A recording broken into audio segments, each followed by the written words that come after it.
SparkToro, which is also in digital marketing, but whereas Moz was an SEO company, SEO software, SparkToro helps with audience research.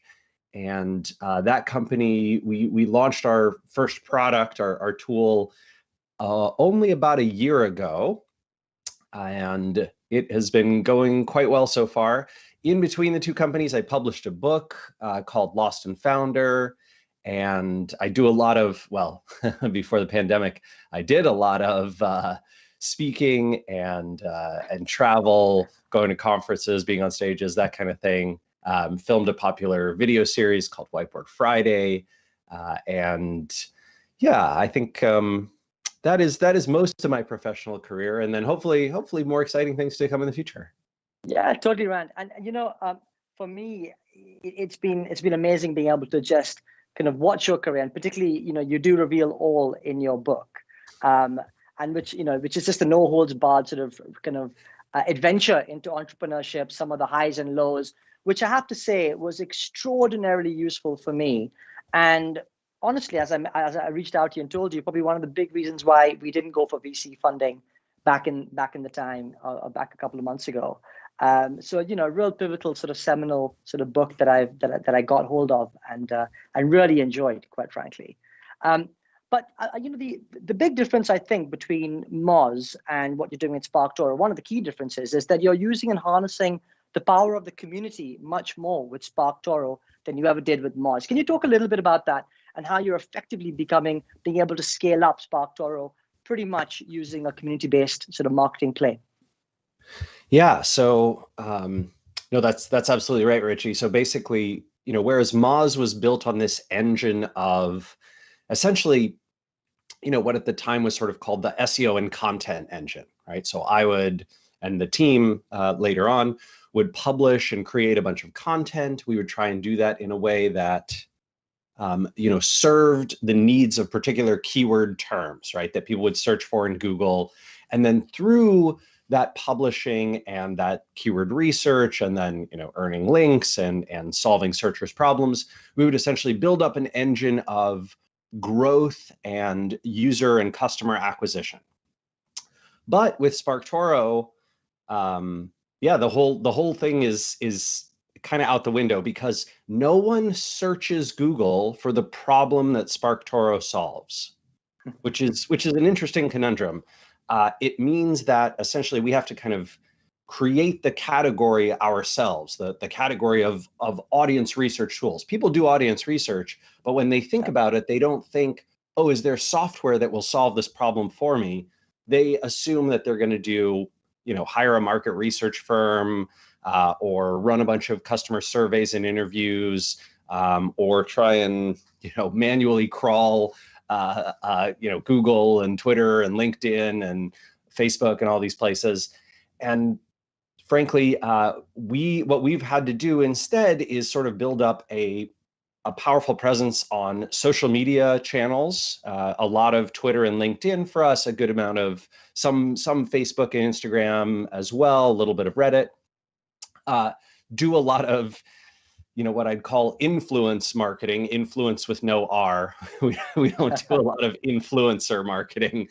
Influence like, podcasts and journalists and news publications and industry publications, and a lot of word of mouth through the community of marketers, basically sharing with each other, hey, there's this great free tool. And then through the free tool, whereas Moz was a freemium, right? Moz was a free trial model. SparkToro is freemium. So there's a free version of the product that's useful enough that lots of people spread that around. I think we've got almost 45,000 people who use the free version of the product. Wow. And find a lot of value from that. And so that is what builds the flywheel for SparkToro. And I think, the big takeaway for me as a marketer is you can build a flywheel in a lot of different ways, but you have to do it in a way that scales with decreasing friction, or you're not going to get that growth ramp, at least not without spending a ton of money on marketing. Well, Rand, this is a really interesting point, because a lot of the influence aspects that you describe, one could sort of attribute to be more brand-led marketing, in effect, right? So the ability to kind of create the halo effect. Now, clearly in the marketer's dilemma, right, you've got the sort of the short and the long-term aspect of it. And perhaps Moz was more the sort of the short-term sort of paid advertising, highly targeted sort of way to then reach and get conversion. Whilst I think in what you're describing, it feels like to me a sort of much more brand-led sort of halo play, which then gets people more into the community, which then gets people enlisted into your proposition. Does that sort of ring true on some level? Yeah, I mean, both Moz and SparkToro shared some of that community aspect. You know, Moz did have this certainly a social media presence and a community of people who participated in the blog and commented and created profiles. Moz experimented for a time with sort of a direct messaging system and almost like a forum type of system in the early years. But what SparkToro has done is a little bit more based on exactly what you described. It's essentially the brand plus word of mouth plus sources of influence in the field. So that engine has, for us, been remarkably successful with only 2 people. I think the exciting part is, you know, SparkToro is a team of just 2. It's myself and my co-founder, Casey. Casey runs sort of the technical side of things. I run the content, community, social, customer service, you know, all of that side of things. And we're able to make it work with this tiny, tiny team, despite, you know, not throwing in tons of crazy long hours. You know, I'm not doing the kinds of 50, 60-hour weeks that I was at Moz for many years. We're not venture backed. You know, we have a really, really different type of company that we're building, but we're able to be successful because we invest in this kind of scalable, low touch marketing. Wow.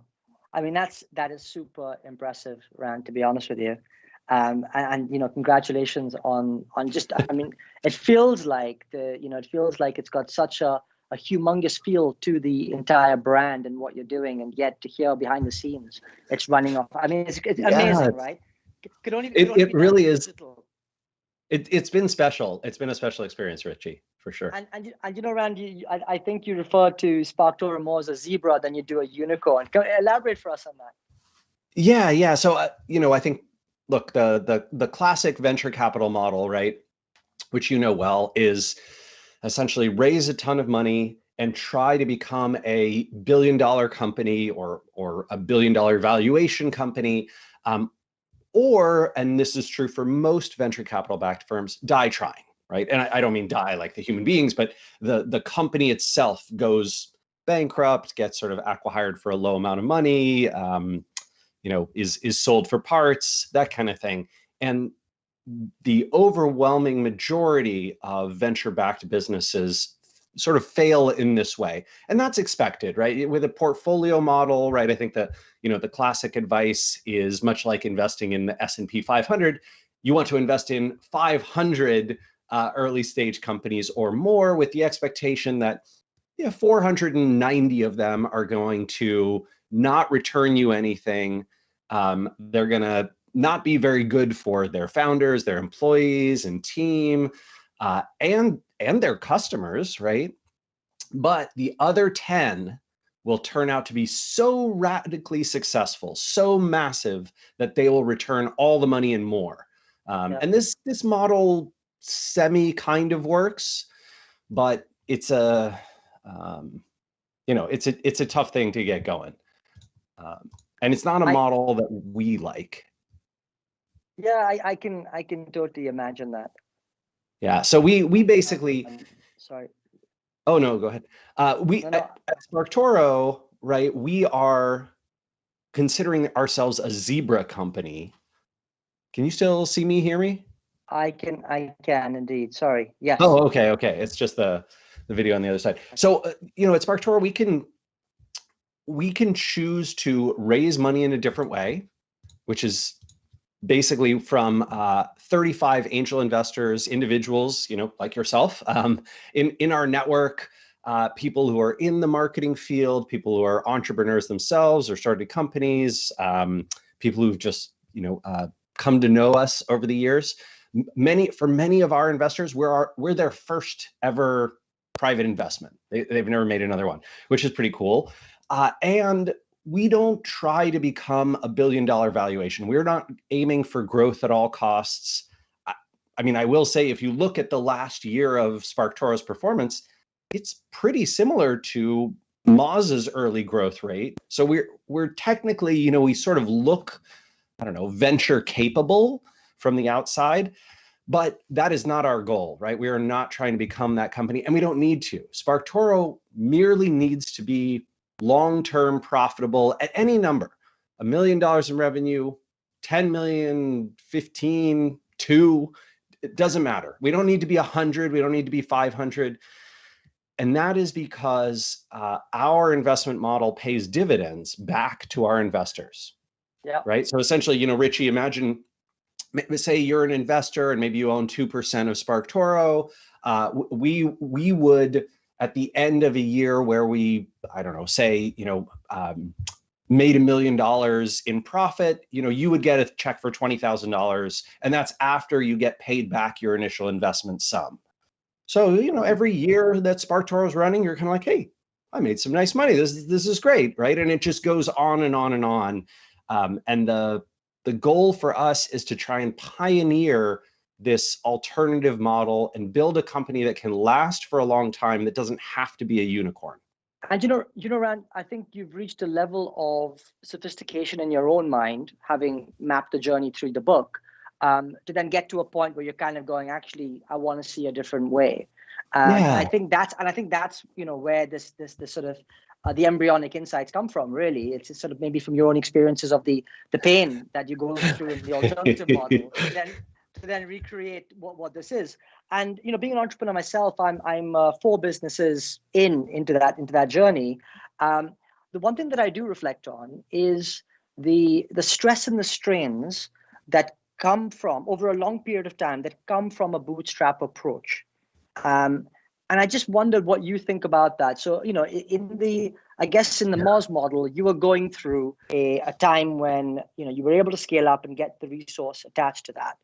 But can you really sustain SparkToro? Well, can you sustain, or what was the mental and physical toll that it then had on you to, one, get the investment, but 2, do you think it had been worse had you not got the investment in that organization? Perhaps this is a different business model.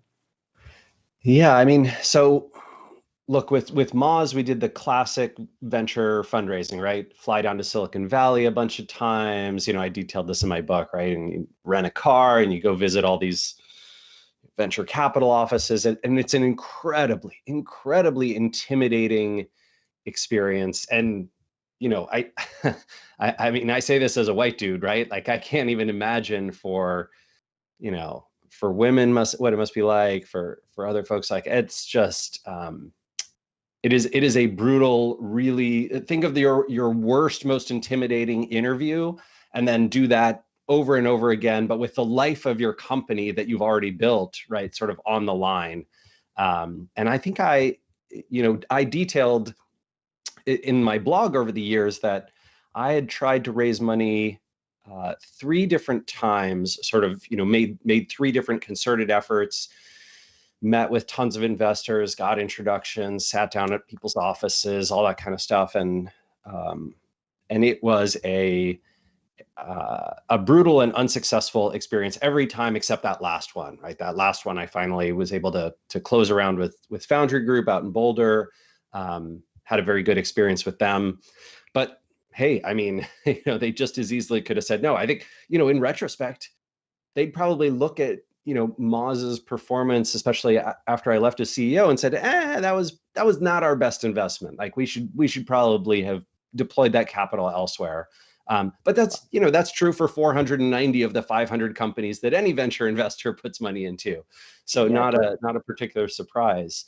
But yeah, with SparkToro, it really was, Richie, it was a decision based on how Casey and I could perform. So, you know, when I left Moz, I had my salary there, and it was a nice salary. I'd saved up some money, but you know, I didn't have an exit. We didn't have any capital to speak of, and so we needed to raise money in order to be able to support ourselves and get healthcare for, you know, a year or 2, while we were building the product and validating our market and, you know, talking to potential customers, building up our audience and our email list, all that kind of stuff. So I'm very, very glad that we raised 1.3 million. We only spent about half of it. We still have a little more than half left now, and we're sort of slowly rebuilding it as we have been profitable, you know, after a few months. But it enabled us to sort of have a cushion. Like, we were supposed to launch our product. We were going to launch our product in March of 2020. Clearly not a good idea, man. Not a good idea. Yeah. But, you know, Oh, it was just intense. We were already sending out the emails when sort of this pandemic was overtaking everything. We could see all the stats sort of falling off a cliff, and all these emails coming back undeliverable because people had lost their jobs.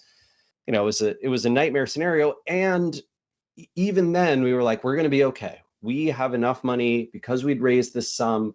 We have enough money to ride this thing out. You know, if we're conservative in our approach and we take things slow, we'll be okay. You know, if you're venture backed, I have a friend who actually stayed with us at the end of COVID, and his company, he basically was hitting all the metrics that you had to for a venture backed business, every single one. They were just nailing their marks, but they couldn't raise their next round because COVID sort of, you know, was affecting their business. The investors didn't want to take a chance of when the pandemic was going to end exactly. And so they had to wind it down, pay severance, and just, you know, lay everybody off. And it sucked. You know, now that it's one of these companies where, like, they'd probably be doing amazing right now, but they had to wind it down, you know, at the sort of tail end of 2020. There you go. Rand, I tell you, man, it's such tales of both sides of the coin, right? And I guess in many ways, no right answer. But, you know, to be honest, right, you look at Moz, and you do, you know, you mentioned this in the book, but you look at Moz, and probably one of the most successful internet companies over the last decade or so, and what you've been able to deliver, the value you've been able to add, and yet as the founder, you know, suggesting that you would come out of the exit with very little capital to your name on the back of that, you know, that sort of exit that you had. I mean, isn't that almost is counted? It almost feels that most people feel entrepreneurship is the dream, and suddenly, you know, when you come out founder of Moz, you're gonna kind of come out with a very comfortable life at the end of it. But well, and to be clear, right? So basically, what happened was when I left the company, when I left Moz, there had been no exit, right? So I guess my exit, my departure from Moz was sort of you know, I was disagreeing with management a lot and having a lot of conflicts with the board, and, you know, they and I mutually decided, along with a bunch of lawyers over the course of a year, you know, to sign some severance agreements, and that was, you know, it was a really sad, heartbreaking, intense experience because I just had so much of my emotional, personal self wrapped up in the company. But yeah, when I left, I mean, I got a nice severance package, but it was certainly nothing, you know, nothing like enough to start a company, right? It was basically, I think I got either 6 months or 9 months of salary, and then like a year of healthcare or something like that, right? So, you know, it was a very nice severance. Like, most severance packages are 3 months or less. So this was a very generous severance package, but it was not, you know, nowhere near enough to start a new company. Wow. Hey, well, look, you know, you busted so many myths in the book, and you're busting myths here today, and I, you know, that's one of the things that I really appreciate about you. You know, to be honest, Rand, it's just the level of honesty that you bring is just brilliant. But I wanna kind of move on a little bit. I mean, I could talk about entrepreneurship and fundraising and the joys and probably the woes as well. But actually, more so, I think our audience would really appreciate your take on marketing, on modern day marketing. I know you've done it very effectively with SparkToro, but is there any sort of tips, hints, tricks that you can kind of talk to around building community-based marketing, which could be effective for others? Yeah, I mean, there are many, many topics we could discuss on this front, but one of the things that I think is particularly missed by a lot of marketers is the idea of what makes something resonant and worth sharing, right? So if you're gonna build a community online, if you're gonna earn amplification from influential sources, whether that's individual people, right, the kind of classic influencer with an R, or whether it's sources of influence like podcasts and webinars and newspapers or content publications or conferences or whatever sources of influence you're going after, you need them to have an incentive to share and amplify the work that you're doing. And many marketers, many product creators, many entrepreneurs miss out on this concept because they don't think to themselves and they don't have a great answer to the question, who will amplify this and why? And that question is core to creating a flywheel type of effect in your marketing that works with a community structure, that works with a source of influence based structure, as opposed to one that's kind of, like you mentioned, right? Facebook and Google ad based, right? You can't just pay PR teams more money and expect that everyone's going to write about you and invite you on their show and everyone's going to talk about you. You need to be doing something that creates that sense of emotional resonance, meaning like, I am amazed by this, or I am fearful of this problem and this entrepreneur and company have solved it, or this is newsworthy and worthy of writing about because fill in the blank. And it tends to be the case that emotions are far better at creating that sort of style of amplification than whatever it is, raw facts. Like, oh, well, the great thing about SparkToro is that it shows you the percent of audience that follows a particular source. Meh, okay, that's a fact about the product. But the emotional side of it is, we're building a zebra, not a unicorn. We're saying screw you to the venture capital industry. We're telling people in the marketing world, you don't have to rely on Google and Facebook and their powerful duopoly anymore. We're trying to break out of that. That has a little bit more of an emotional resonance, right? You've crafted a villain and you've crafted a hero, sort of your product or your customers using your product. And now there's a conflict, and conflict is interesting and worthy of covering. And oh, this is a new product that also makes it worthy of and interesting for coverage. And oh, it's free. Free has kind of an emotional, like, oh, let me try something that is free, because why not? There's no barrier to entry.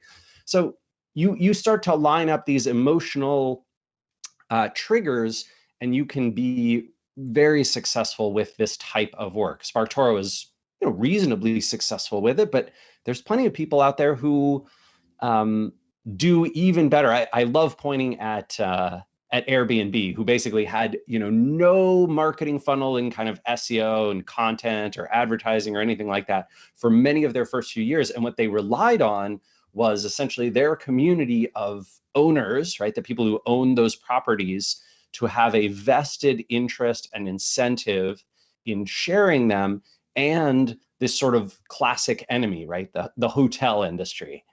And so they use this conflict, they use their newness, they use their incentivized community to create a phenomenal marketing engine, right? And then it was, hey, you can make money by renting out your place, and oh, you can save money by staying at these places instead of hotels, and oh, you can have these more interesting experiences, and hey, there's we're fighting against the hotel monopoly on travel. Builds up a lot of emotional resonance.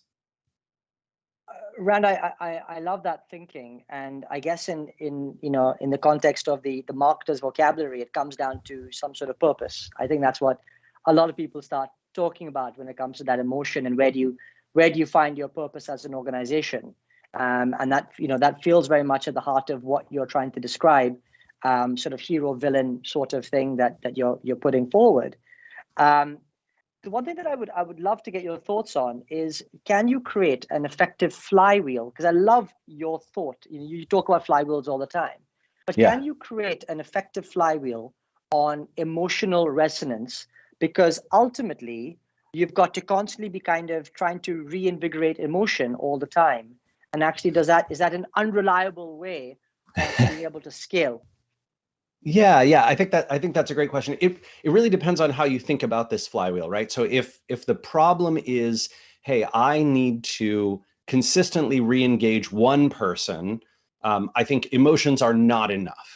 However, if your goal in your flywheel is to capture new people, right, to build up the growth engine of how do I get people aware of Airbnb so that they know to consider it as an alternative to staying at hotels, or how do I get people to know of SparkToro and think about marketing through sources of influence and discovering them through SparkToro and solving their audience research problems, rather than either falling back on Facebook and Google or doing manual audience research. Then the goal is not re-engage one person who already knows about you with the emotion. The goal is reach new people by having a reason for the people who know you and like you and trust you to amplify you. Exactly. And so, But Rand, so I love that. I love that thinking, and the thought about have a reason for your audience to then amplify you. yeah. How do you incentivize? So I guess maybe incentivize is terribly the wrong word, because actually it's probably them doing it more altruistically. But how do you then effectively do that? So doesn't that kind of go into marketing spend to try and incentivize other people to tell people about you? Yeah. So I think the incentivize model is one way to do it, right? Airbnb obviously incentivizes the people who own properties and who use Airbnb to rent out those properties.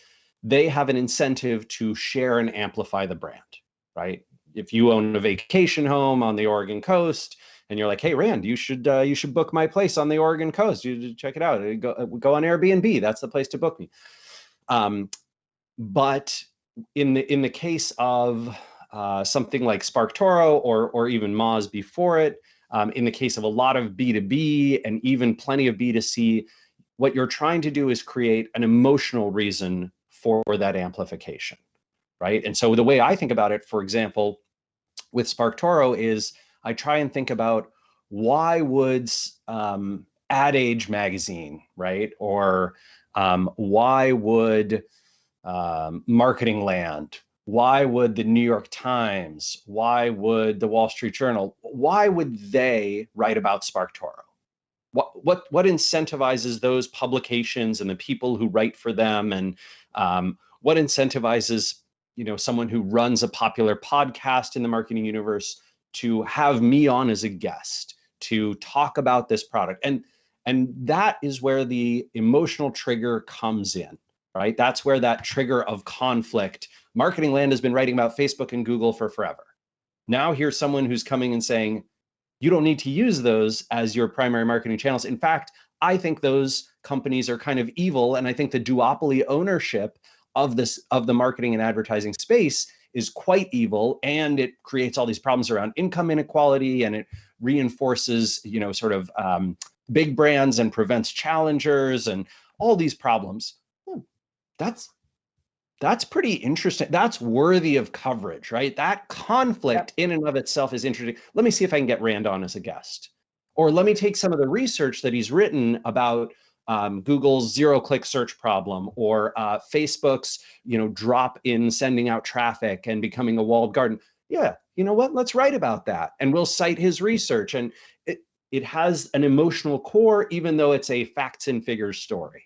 Rand, what that says to me is the thing that you become famous for, the thing that your company becomes famous for, isn't actually the core proposition of what you're selling, which is kind of interesting, right? Because we have the problem, right? Yeah.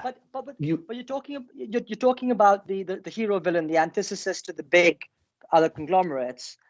You've not at all talked about the in-depth audience insight that you can gain on the back of using your proposition, right? And by the way, I buy into this wholeheartedly. And my hypothesis, interesting. So the School of Marketing, for example, we're a complete mission-led organization, and we have our purpose in life is to help young people fall in love with our industry. And we do that through a variety of ways. We have a mentoring scheme and program. We run in-school programs to get younger people educated in the area of marketing. Now, of course, we have to be self-sustaining, and so we also run a number of training capability programs. We run apprenticeship programs here in the UK, but we don't need to talk about any of that. Actually, what we talk about is the stuff about how we are trying to help the industry move forward for the younger generation. And that in itself is what makes us famous. And that's what enlists young people. That's what enlists companies to get excited about us, to work with us. And then the core proposition falls off the back of that. And that's kind of, I love it. That's so this is perfect, right? This fits exactly with what I'm saying, right? You create that emotional resonance of, look, one of the classic problems in the marketing world is there is a huge amount of demand for talent and the supply is too low, right? Every marketer that I talk to has trouble hiring for their teams, their agency, their company. And also at the same time, you have this massive problem of tons and tons of people, around the world who are essentially underemployed or unemployed, right? And they need opportunities. And so the way to fix that, there's only one way to fix that. You have to educate people who need work in the ways that employers need them to be talented. Exactly. Now you've created something emotional. What are you doing? You are lifting people up. You are giving them opportunity. You're giving them a chance to have a better life than their parents did. You are contributing to, an industry which, one of the nice things about marketing, depending on where you work in it, it can be very altruistic, could be deeply capitalist too, but you're solving this problem that is painful for so many people on both sides of the equation. Right. Now you've created, right? You've got a villain. Your villain is unemployment, underemployment, lack of education, lack of talent, and you're the hero. Guys, I just want to a call out here. This is so fundamentally important to all your marketing activities. It is just so worth thinking about the hero villain analogy and how you can connect on an emotional level. I mean, this is really the core of creating something magical for your organizations. So please do think about this as you're watching the talk and then thereafter. It really is. I mean, it's worked wonders for us. The fear that I have with the School of Marketing, and I'm not turning this into a consulting session, clearly, but the fear that I have is that we can't create a good enough flywheel. So I think our brand presence and awareness has flown over the existence because of the emotion we've created, and we've galvanized people in the industry. What I'm fearful of is that enough to then do the conversion bit on the other side, where we are educating young people, we're educating apprentices, we're educating people in the corporate world. But I guess the point being then, I guess the barrier is we can enlist people, we can get engagement, we can get awareness. We need to convert. And does that do that?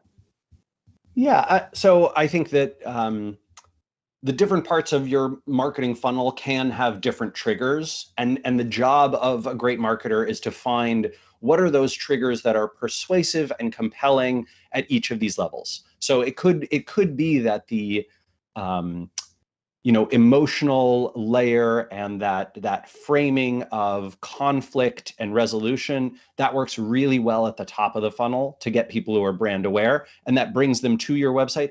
And then it's going to be the nuts and bolts of, well, what does my career progression look like? And how much opportunity is there really? And how much is this going to cost me? And how do I afford that and fund it? And who's going to pay for it? And, are there programs that I can do to apply to? How much time does it take? Where do I have to go for this? Is this going to work with my geography and time zone and, schedule?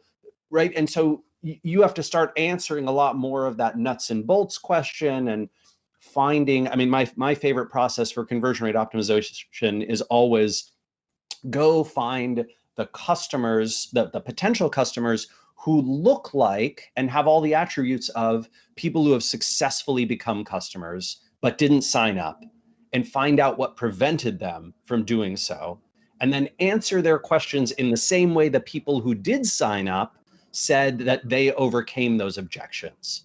right? Yes. So you're interviewing both groups, surveying both groups, interviewing both groups, finding the answers that these customers gave to the problems that held back the potential customers, and then building your funnel, your marketing funnel to answer those. That can be emotional, but it can also be very, very technical or nuts and bolts or really boring stuff. And by including it in your materials, in your whatever landing pages or videos or onboarding or walkthroughs or product itself, you can have a big success there. So Rand, I just want to ask you a little bit, because you've dropped an absolute golden nugget when it comes to sort of top end of the funnel, how to actually create audiences, how to build communities, and how to get people enlisted to want to talk about you. I want to just, you're a deep thinker and thought leader, as well as at the bottom end of the funnel too. And that's as much about, as you say, the nuts and bolts about how you actually get people converted through once you've got them and sort of the brand aware. So what are the latest sort of thoughts that you have when it comes to that bottom end of the funnel and how to be effective in converting your leads through the last mile? Yeah, well, so there's a whole bunch of challenges that exist in sort of conversion rate optimization and that bottom of the funnel, getting people through the funnel. I think one of the biggest is making sure that you have attracted the right people, right? People who are going to be right potential customers for you at the top of the funnel. And one of the challenges that I see quite often is, for example, I'm not saying that this is true for school marketing, right, Richie? But potentially, you get people who are already professional marketers, and they come to School of Marketing and they look at the product and they're like, "Whoa, that's really interesting. Maybe if I find someone in my network who's considering a career in marketing, I'll send them here." But then they leave, and your stats look like high abandonment rate, right? What's actually happened is you've attracted people who are not right customers. They've looked at your offering and then they've left. Same thing happens at SparkToro, right? A lot of people will try the product for the first time. They'll check it out. They'll be like, "Hey, this is cool and interesting, but I don't do this professionally. I don't need to discover my audience's sources of influence. I don't need to do professional audience research. I don't need to see the demographic data about a particular audience that, follows my brand versus my competitors, or, that engages around a particular topic online." Like that's not part of my job. It's interesting to know it exists, but I'm going to take off. Maybe I was more interested in how Rand is building a zebra instead of a unicorn, or I was more interested in the sort of anti-Facebook Google duopoly. And this is okay, right? It's okay to bring people in there to that top of funnel, and then to lose a little bit of folks at the middle and bottom of funnel. I think what's key is recognizing where are your right customers, where are your best customers learning about you? Can you go find more sources like that? Can you go tell those stories, of the stories that resonate with your core customer, in the right places and in the right way with the right messages, so that they come to your site through your funnel and down to a conversion path? That, I think, that's a little bit more of like middle to bottom of funnel. And then there's the very bottom of funnel to conversion, which for us, very frankly, is extremely centered around email. And I think a lot of folks, unfortunately, a lot of marketers miss out on that. Hey, I'm going to use my top and middle of funnel to capture a lot of email addresses. And then that email is going to be how I retain people, keep them sort of as interested and engaged community members, until they're either ready to convert themselves or refer someone who's going to convert. And I'm going to provide them value through the email address that they've given me, and through the content that I send them, and the sort of whatever it is, free products or free tool access or whatever you're offering, right? It could be that someone's planning that Airbnb vacation for 2 years from now. They're thinking, well, the end of it's COVID now, but sometime the end of 2022, I'm going to go to Hawaii. Wonderful. So Airbnb's funnel isn't failing, it's working. It's working just the right way, right? It's captured that interest up front, and now it's sort of lead nurturing them all the way down. That's on the consumer side, right? For School of Marketing, it could be, hey, we attracted this whatever, an owner of an agency, and they're in our email funnel, and then they finally get an email that triggers them to go, oh, hey, I'm leading a whatever college school group next, I'm being introduced. I should mention School of Marketing. Like that's the people. And Rand, it's so relevant because I think the problem is most marketers get so caught up on the short-term metrics of trying to prove their flywheel that works, and actually they miss the bigger picture in this. Yes. I love this. And by the way, I speak to my team all the time, and I sort of say, guys, it's taken me 2 years sometimes to get a client. And that's 24 coffees, right? That's getting in 24, and it literally is. It is about meeting them every month for 2 years in order to get the time when they're ready. And actually, great marketing recognizes that that it does take time to nurture them through, and people will convert the different moments. Rand, I'm running out of time, but I want to ask you maybe just a couple of more questions, if I may. Sure. I was at MadFest. You probably haven't heard of MadFest, but it's a big sort of festival in the UK. And we had some great speakers, Sir Martin Sorrell, Rory Sutherland, just being two of them. But the reason why I mention them is because they have a similar point of view on this, and I'd love to get yours. So the marketing world is turning extremely short-termism, and we talked about sort of the digital tools of paid advertising into conversion rate down the funnel and converting as quick as possible.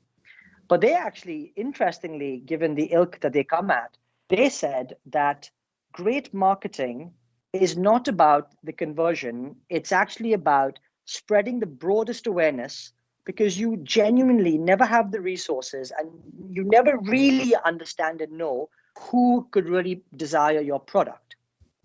And therefore, the most important job is not to worry about the conversion at the bottom end.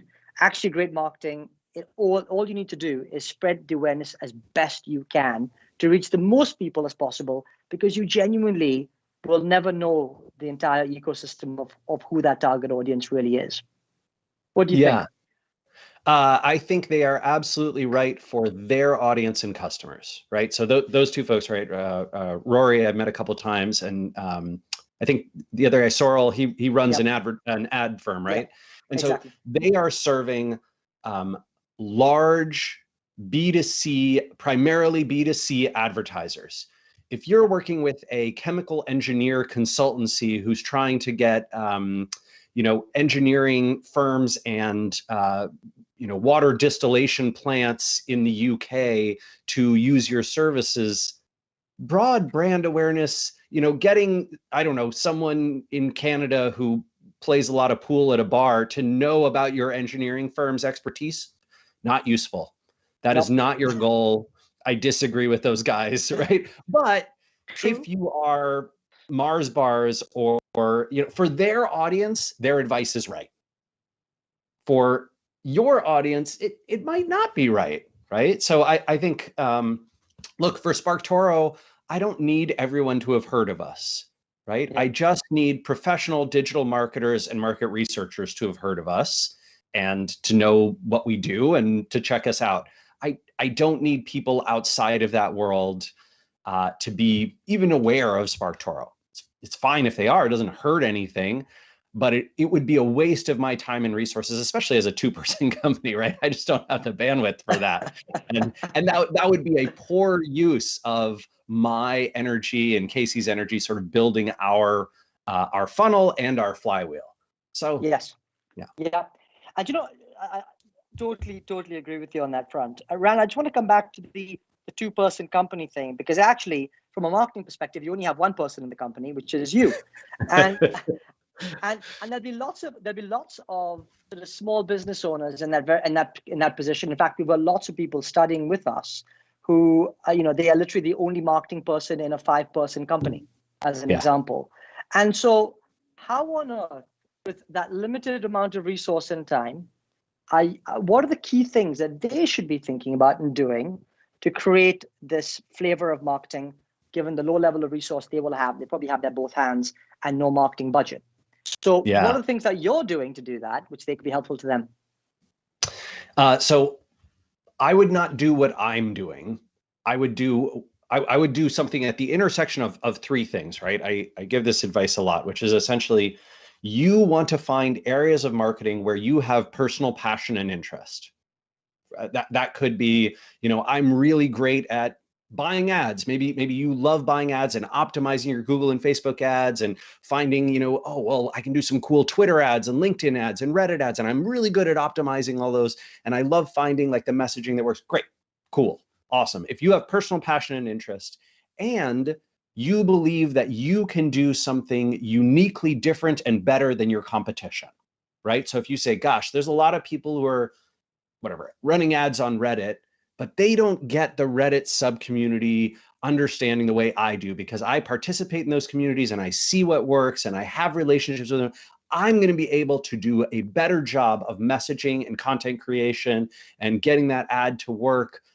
That's going to work for me better than it works for any of my competitors. Great. So you have personal passion and interest, and you have a competitive advantage, right? You have a reason why you're going to provide unique value that's different from your competition. And then the third thing that you've got to have is doing those marketing things in places where your audience pays attention. If you tell me, oh yeah, I'm trying to market for this chemical engineering consultancy, and I'm doing a lot of Instagram ads. No, that's not you're in the wrong place, my friend, right? Your audience is not there. But if you can combine up those three, my audience actually pays attention in these places, right? I have personal passion and interest, and I can provide unique value that no one else can. Find the overlap of those three things, and you will have great marketing channels and tactics and strategies for yourself. If you lose any one of those, you're probably not going to be great at it. I've never met a marketer who's like, well, a lot of my audience is on LinkedIn, and I think maybe, I can provide unique value on LinkedIn this way, but I really hate it. Like, it's just, it's personally anathema to me, and it's just annoying. Any time I spend on it really drains my energy. I'm sorry, friend, you're not going to be great at it, right? It's not for you. Find another channel. Oh, you love doing webinars. Love doing video content. Awesome. YouTube is a huge opportunity for you. Putting your YouTube video, taking the videos that you create and maybe pushing those to YouTube to LinkedIn, and then ignoring the rest of LinkedIn marketing. That could work great. Go for that, right? Find the intersection that works for you. Rand, the one thing I would say about that piece of advice is, and I've heard many people talk about marketing strategy and how to be effective. The layer that you have added is that you actually have to have an insane amount of personal passion to keep it going, to keep that, to create that consistency day in, day after day. And actually, I think for me, when I think about marketing strategy, it comes down to persistency and consistency. If you can have those in equal measure to keep on going over time, then you can build that awareness as you go through. But without marketing, Richie, it works the same way that investing does. There's a compound interest over time, right? You build up awareness around a small number of people, and they spread it a little bit, and then you keep doing your marketing and reach another small group of people. And over 6 months, gosh, the progress feels really slow. And over 6 years or 16 years, you've doubled or tripled or quadrupled your money, your marketing funnel, right? Your marketing ability. And suddenly, like, the brand flywheel starts to turn. I saw this at Moz, absolutely, right? Doing the same thing over and over again, building up that flywheel, generating that interest rate on your marketing, right? Essentially, that each new person you reach builds a couple more people beyond that. And once you start getting from dozens to hundreds to thousands to tens of thousands, millions of people knew about Moz, right? Today, today maybe it's tens of thousands of people know about SparkToro, but in 5 years, if we keep it up, even at the slow, sort of steady, consistent rate, it's not venture capital growth rates, but it's, at sort of indie startup, zebra startup rates, maybe 1 million people know about SparkToro. Hey, for sure. Rand, I've got absolutely no doubt that that's going to be the case. And I hope in some small way I've contributed, given you're in the book now as well. Came out 2 weeks ago. And Well, that's Rand books on there. Lost and Found. I highly recommend it. But yeah, my book came out 2 weeks ago, and it's doing pretty good at the moment on Amazon. So it's a special moment in time.